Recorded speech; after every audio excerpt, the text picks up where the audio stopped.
Friends, എല്ലാവർക്കും മറ്റൊരു പുതിയ വീഡിയോയിലേക്ക് സ്വാഗതം. It's me Akhil Satheesh and welcome to Akhil Satheesh world. SSLCയുടെയും +1ന്റെയും ആദ്യത്തെ പരീക്ഷകൾ കഴിയുമ്പോൾ നല്ല റിപ്ലൈകൾ അല്ലെങ്കിൽ വിദ്യാർത്ഥികളുടെ ഭാഗത്തു നിന്നും രക്ഷകർത്താക്കളുടെ ഭാഗത്തു നിന്നും നല്ല പോസിറ്റീവ് വാർത്തകൾ തന്നെയാണ് വരുന്നത്. ഏകദേശം എളുപ്പമായിരുന്നു. പക്ഷെ ചിലർക്കൊക്കെ സമയത്തിന്റെ പരിമിതി കാരണം സമയത്തിനകത്ത് കംപ്ലീറ്റ് ചെയ്യാൻ പറ്റിയില്ല. എന്തൊക്കെ തന്നെയായാലും ഇതൊരു സാമ്പിൾ മാത്രമാണ്. ഇനി അങ്ങോട്ട് ഓരോ ദിവസവും പരീക്ഷകൾ ഇങ്ങനെ കാത്തിരിക്കുകയാണ്.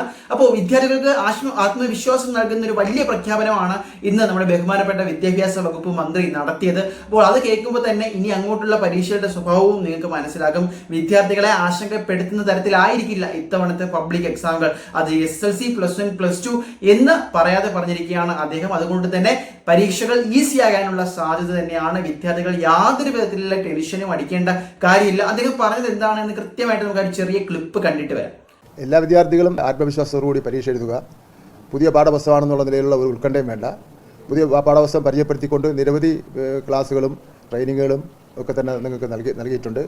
ഇടക്കാലത്തെ ചില കേന്ദ്രങ്ങളിൽ നിന്ന് നിങ്ങളെ ബുദ്ധിമുട്ടുണ്ടാക്കുന്ന രൂപത്തിലുള്ള ചില പ്രസ്താവനകളും ചില അഭിപ്രായ പ്രകടനങ്ങളും വന്നിരുന്നു.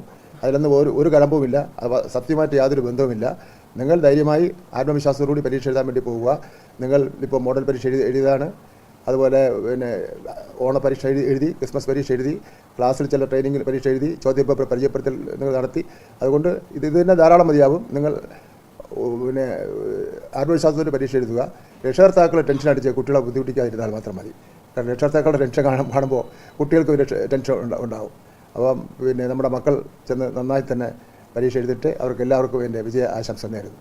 അപ്പോൾ ഇതിൽ നിന്ന് തന്നെ ഇനി അങ്ങോട്ടുള്ള പരീക്ഷകളും വളരെ കോൺഫിഡൻറ്റോടുകൂടി വേറെ ഒന്നും ചിന്തിക്കാതെ, ആശങ്കപ്പെടാതെ, ടെൻഷൻ അടിക്കാതെ, നിങ്ങൾക്ക് ഔട്ട് ഓഫ് ദ സിലബസ് ഒന്നും ക്വസ്റ്റ്യൻസ് വരാൻ പോകുന്നില്ല. പഠിപ്പിച്ചത് എന്താണോ, ആ പാഠപുസ്തകത്തിൽ എന്താണോ കൃത്യമായിട്ട് പഠിക്കുക. ട്രിക്കുകളും ടിപ്സുകളും ഉപയോഗിച്ച് നിങ്ങൾ ആ പരീക്ഷാ പേപ്പറിൽ കൃത്യവും വ്യക്തവുമായിട്ട് എഴുതുക എന്നുള്ളത് തന്നെയാണ്. അപ്പോൾ ഇനി അങ്ങോട്ട് പോകുമ്പോൾ മാത്സ്, ഫിസിക്സ്, കെമിസ്ട്രി അല്ലെങ്കിൽ നിങ്ങൾ ടഫാണെന്ന് വിചാരിക്കുന്ന സബ്ജക്റ്റുകൾ പോലും നിങ്ങളെ കുഴപ്പിക്കാതെ തന്നെ കടന്നു പോകുമെന്ന് പ്രതീക്ഷിക്കാം. എന്തായാലും മറ്റൊരു വീഡിയോ ആയിട്ട് കാണാം. ഇന്നത്തെ പരീക്ഷ എങ്ങനെ ഉണ്ടായിരുന്നു എന്ന് കമന്റ് കൂടി ചെയ്യുക. അപ്പോൾ നാളെ പരീക്ഷ എഴുതാൻ പോകുന്ന +2 വിദ്യാർത്ഥികൾക്ക് പ്രത്യേകം ഓൾ ദി ബെസ്റ്റ്.